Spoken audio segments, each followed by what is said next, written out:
사무엘상 2장 12절에서 21절 말씀입니다. 엘리의 아들들은 행실이 나빠 여호와를 알지 못하더라. 그 제사장들이 백성에게 행하는 관습은 이러하니 곧 어떤 사람이 제사를 드리고 그 고기를 삶을 때에 제사장의 사환이 손에 3살 갈고리를 가지고 와서 그것으로 냄비에나 솥에나 큰 솥에나 가마에 찔러 넣어 갈고리에 걸려 나오는 것은 제사장이 자기 것으로 가지되 실로에서 그곳에 온 모든 이스라엘 사람에게 이같이 할 뿐 아니라 기름을 태우기 전에도 제사장의 사환이 와서 제사 드리는 사람에게 이르기를 제사장에게 구워 드릴 고기를 내라. 그가 내게 삶은 고기를 원하지 아니하고 날 것을 원하신다 하다가 그 사람이 이르기를 반드시 먼저 기름을 태운 후에 내 마음에 원하는 대로 가지라 하면 그가 말하기를 아니라 지금 내게 내라. 그렇지 아니하면 내가 억지로 빼앗으리라 하였으니 이 소년들의 죄가 여호와 앞에 심히 크면 그들이 여호와의 제사를 멸시함이었더라. 사무엘은 어렸을 때에 세마포 에봇을 입고 여호와 앞에서 섬겼더라. 그의 어머니가 매년 드리는 제사를 드리러 그의 남편과 함께 올라갈 때마다 작은 겉옷을 지어다가 그에게 주었더니 엘리가 엘가나와 그의 아내에게 축복하여 이르되 여호와께서 이 여인으로 말미암아 내게 다른 후사를 주사 이가 여호와께 간구하여 얻어 바친 아들을 대신하게 하시기를 원하노라 하였더니 그들이 자기 집으로 돌아가매 여호와께서 한나를 돌보시사 그로 하여금 임신하여 3 아들과 2 딸을 낳게 하셨고 아이 사무엘은 여호와 앞에서 자라니라.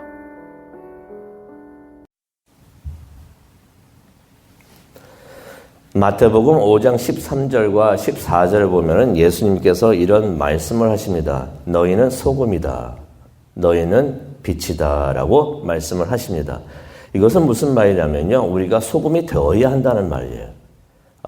소금이 되라고 말씀은 안 하셨지만은 소금이다 라고 말씀하시는 것은 소금이 되라는 것입니다. 세상의 소금이 되고 세상의 빛이 되라는 것입니다.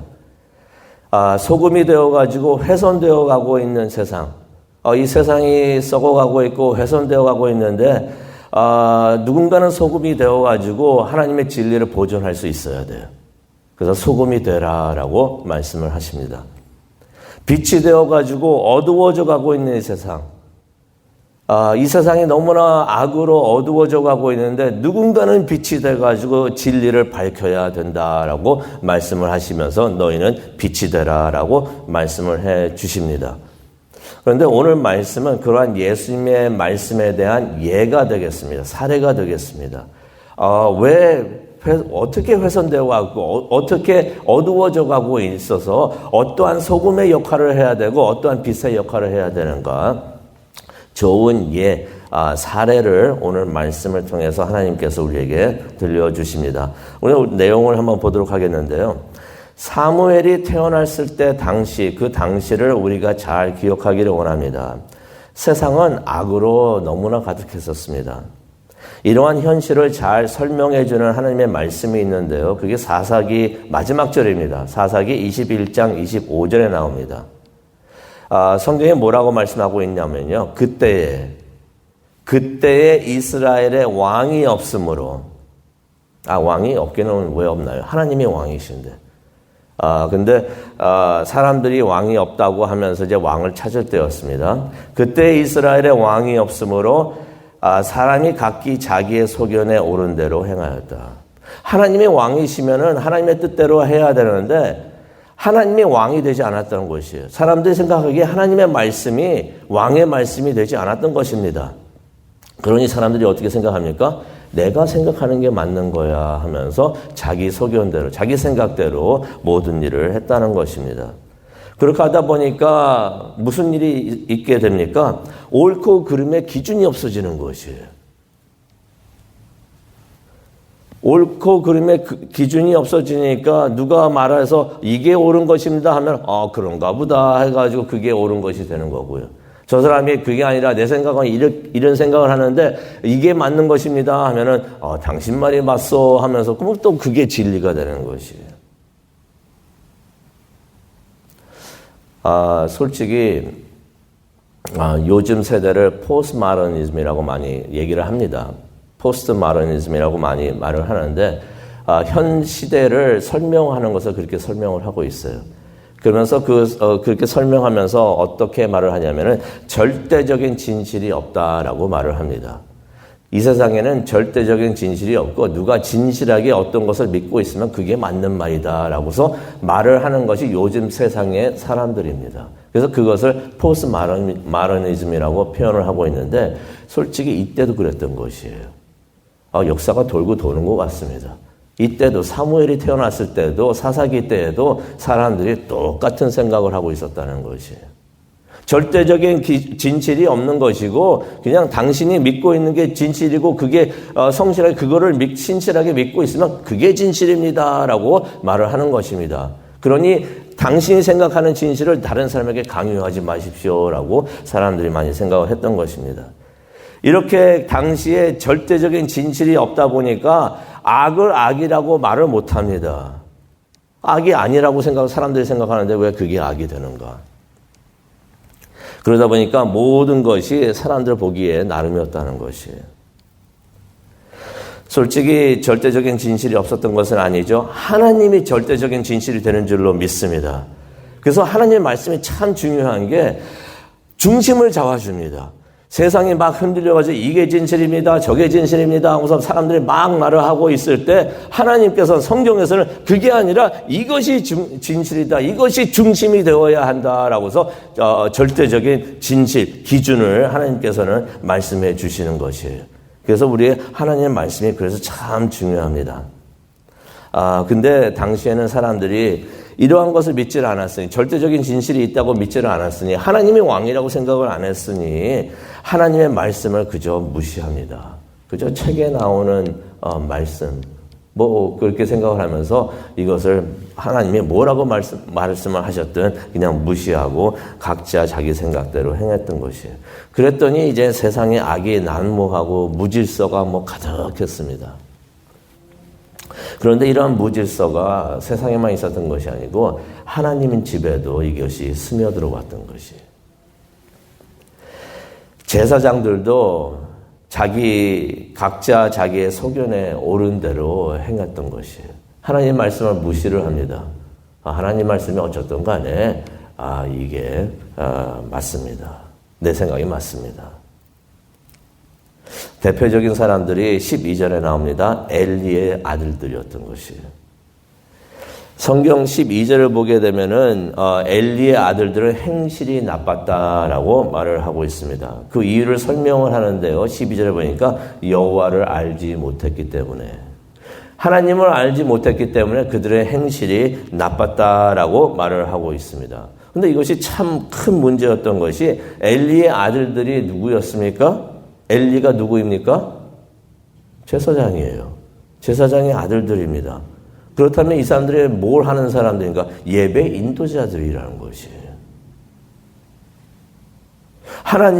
사람들을 하나님께로 인도하는 사람들이 엘리의 아들들이었던 것이에요. 그런데 이 사람들이 하나님을 알지 못하는 사람들이었던 것이에요. 하나님을 만나본 적이 없습니다. 하나님을 체험한 적이 없었던 것이에요. 그런 사람들이 어떻게 사람들을 하나님께로 인도를 할까요? 이런 걸 어떻게 표현을 자주 합니까? 장님이 장님을 인도한다라고 그러죠. 말이 안 되는 거죠. 이러니 참 교회의 예배 인도자 되시는 분들 참 하나님을 두려워한 마음으로 하나님을 먼저 만나는 그러한 일이 있어야 되겠습니다. 그러한 일 없이 우리가 하나님 사람들을 예배 인도자가 되어가지고 사람들을 하나님께로 인도할 수 있는 일이 절대 일어날 수가 없다는 것이에요.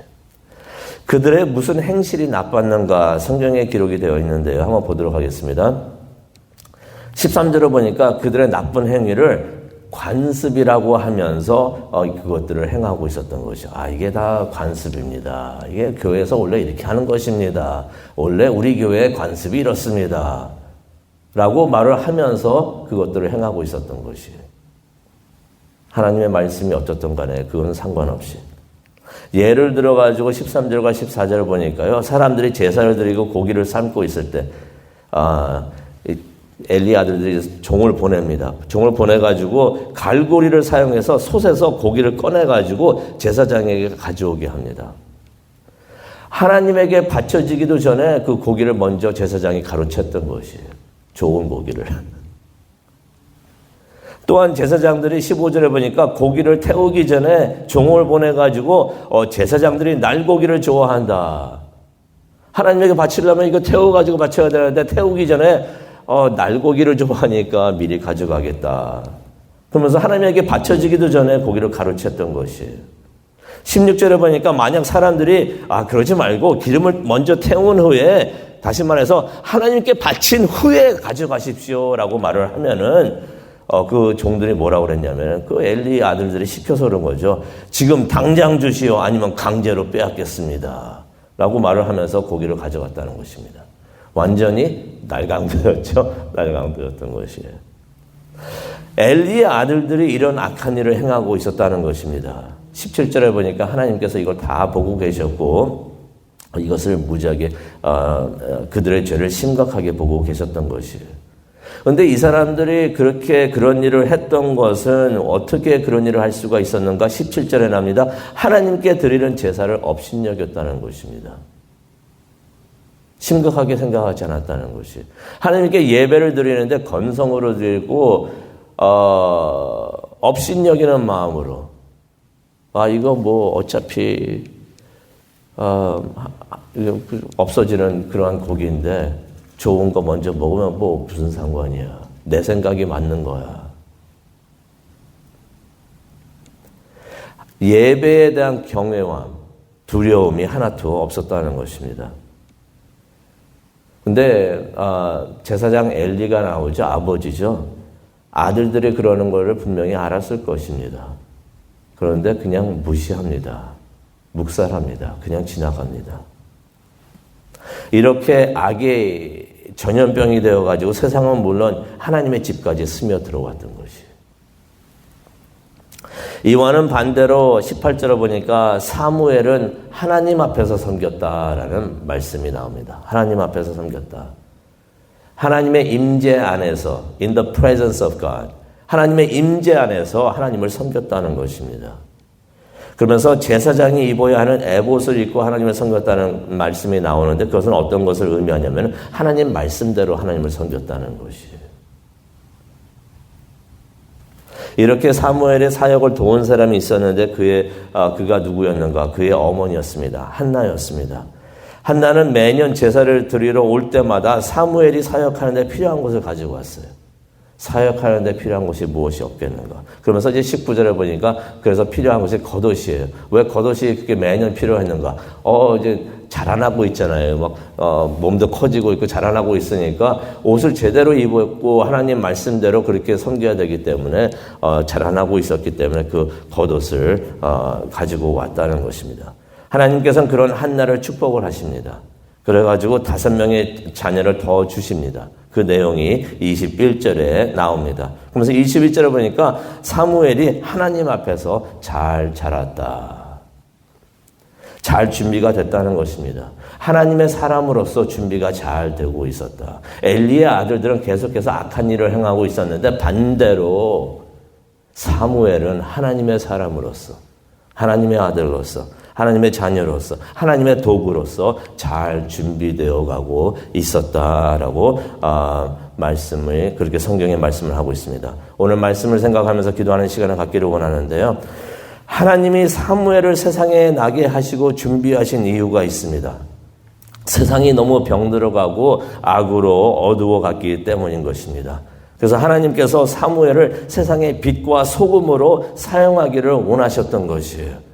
그래서 하나님께서는 사무엘을 그렇게 준비해 주셨던 것입니다. 오늘날 세상이 계속해서 악으로 병이 들어가고 있습니다. 악 때문에 어두워져 가고 있습니다. 누군가는 빛과 소금이 되어야 되겠는데 예수님께서 말씀하십니다. 너희가 빛과 소금이 되어야 한다. 다른 사람에게 맡겨야 되는 것이 아닙니다. 맡기지 마시기 바랍니다. 하나님께서 우리 각자에게 주신 소명이고 임무이고 사명인 줄로 믿습니다. 우리 교회에게 주신 사명인 줄로 믿습니다.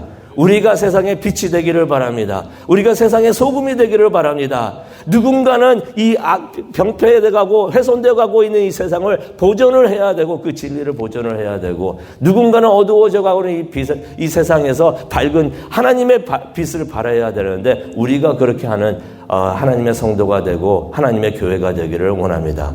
그것을 위해서 기도하는 이 시간 되기를 원합니다. 하나님, 내가 빛과 소금이 되게 하여 주옵소서. 우리 가정이 빛과 소금이 되게 하여 주옵소서. 우리 교회가 빛과 소금이 되게 하여 주옵소서라고 간절히 기도하는 이 시간 되기를 원합니다. 우리 다 함께 기도하시겠습니다.